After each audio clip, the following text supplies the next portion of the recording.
Before I get started, I just wanted to say that I hope you guys like my new intro. I spent a lot of time working on it. I'm very proud of it, and I hope you all enjoyed it. And I hope you'll like my re-edit I did to my outro. I kind of re-edited it to blend in with the tone of the intro. So yeah, with that being said, let's get started. Star Wars Episode II Attack of the Clones is once again written and directed by George Lucas and stars Ewan McGregor, Hayden Christensen, Natalie Portman, and is the continuing story of the Star Wars prequel trilogy, showing how Anakin Skywalker became Darth Vader and how the Empire rose and wiped out all the Jedi. Or at least that's what it's supposed to be. This movie doesn't really show much of that. Neither did The Phantom Menace, but yeah, whatever. So after The Phantom Menace came out, a lot of fans were really disappointed with that. You can actually look up people who loved the movie when they first saw it, but then upon rewatch, they just said, that's not really a great movie. And a lot of people were disappointed with it, but a lot of people thought to themselves, well, that's just the bad one then. Hopefully the next two will improve, right? No, it really didn't. Attack of the Clones is the worst Star Wars movie I've ever seen. Now look, this review is not just going to bash Attack of the Clones because I don't like Attack of the Clones. I will point out stuff that I do like in the movie. It's just overall, there is not much that I like about it. Ever since I was a kid, I never liked this movie. When I was a kid, I saw The Phantom Menace and I was like, yeah, that was a good movie. And then Attack of the Clones, I was like, no, I don't really like that one. And then Revenge of the Sith, I'll get into Revenge of the Sith later on. But ever since I was a kid, I never really liked Attack of the Clones. And the more I grew up, the more it got worse for me. The more I started noticing things. I started to notice what other people thought about it. And then that opened my eyes to things that I didn't like about it. I need to calm down. I'm just starting the review. I need to calm down. So, let's do something different. Let's talk about the positives first. Something that this movie does a little bit better than The Phantom Menace is the plot. The plot is a little more cohesive, and it's not really that hard to follow, like The Phantom Menace was. The basic plot is Padme is under attack. Anakin has to protect her, and Obi-Wan is sent to investigate it while discovering that there's these clone troopers being made. That's the basic plot of the movie. Again, I'm not going to go deep into the plot, because even though I said it is a little more cohesive, there's still some stuff that's wrong with it.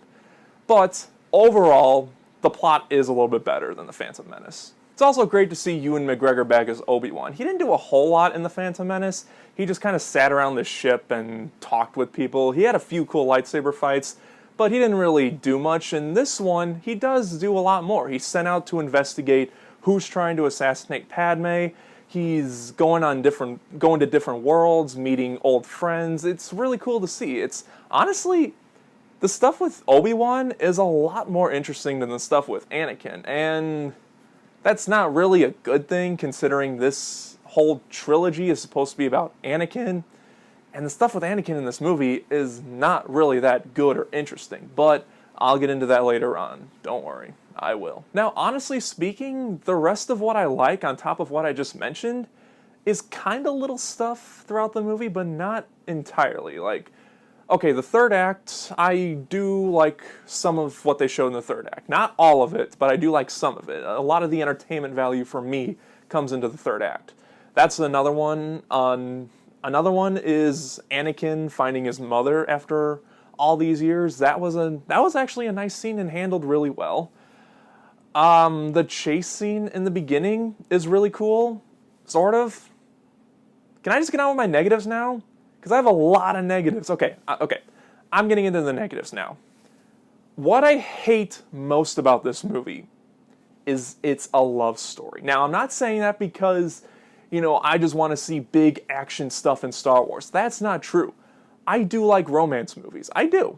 I don't really show it that much on my channel or when I watch movies, but I do like a good romance movie. This is not a good romance movie. And that's what George Lucas wanted with this movie. He wanted to make it a love story, a romance movie. He failed miserably. See, when I look at romance in movies, I tend to look at particularly two things.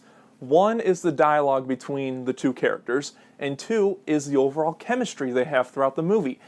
If they have good dialogue, then you can buy into their chemistry. At least that's what I think. There's none of that in this movie. The dialogue's terrible. You don't feel like Anakin and Padme are in love like George Lucas is trying to force it down your throat. You don't feel it at all. It's forced, it's terrible, it's cringeworthy. Holy crap! There are so many cringeworthy lines in this movie that I felt uncomfortable watching it. And I'm not going to get into all the stuff that people say about the dialogue, like the sand dialogue, Anakin giving the creeper look. I'm not going to touch on those things. I'm just acknowledging that they're there. But I felt so uncomfortable watching Padme and Anakin trying to blossom a relationship and trying to force it down your throat. It was poorly done, the worst aspect of the movie, and I think the wrong turn for this prequel trilogy. And the more I thought about it, the more I thought to myself, Attack of the Clones has almost all the similar issues that The Phantom Menace has on top of the plot. It's got terrible acting, monotone characters, bad CGI, boring moments, and a little bit of conflicting information. There's a little bit of conflicting information in this movie, just a little bit though. I'm not going to get into it because I don't want to get into too many spoilers, but I'll just say that there's some conflicting information in this movie. Overall, I was shocked rewatching this movie, noticing that they didn't improve a whole lot in terms of what they did with The Phantom Menace. Every single issue, mostly, is carried over in Attack of the Clones. I can't believe... Okay, you know what? They lessened Jar Jar, and the plot's a little better. That's two things, guys. Two things. That doesn't help your movie at all. Okay, you know what? The bland characters, the acting, the CGI, the love stuff, that's all the majority of the movie. Let's talk about the third act, because I do want to talk about it. I said a lot of my enjoyment comes in the third act, and it does. You know, you see this all over with Attack of the Clones, so it's not a spoiler. All the Jedi throwing down in the arena battle on Geonosis, excuse me. That's really cool. I do enjoy that, although there are some dumb moments in it.